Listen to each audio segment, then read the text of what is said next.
म यहाँ चाहिँ 3 चोटि घाँस काटिसकेँ कि के फुल रहेछ यति राम्रो फुलेको फुलै गर्छ यस्तो प्रजातिको।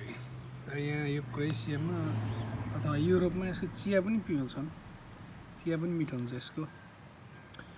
एकदम राम्रोसँग फुल्दो रहेछ।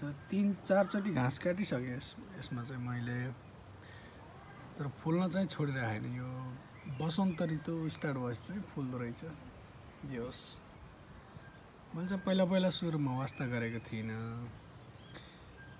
एकहोरो फुलिरहेछ, तर यो पनि राम्रै छ। यो त हाम्रो नेपालमा पनि हुन्छ। यो चाहिँ झारको फुल चाहिँ, तर यो चाहिँ एकदम भिडियोमा हेर्दा चाहिँ कस्तो हो, तर बाहिरबाट हेर्दा चाहिँ एकदम राम्रो देखिने क्या। सर तपाईँले आज काट्नु भयो भने लगभग 2-3 दिन बिराएर चाहिँ यो फुल्छ फेरि। के खालको फुल रहेछ यो, बास्ना पनि खासै छैन।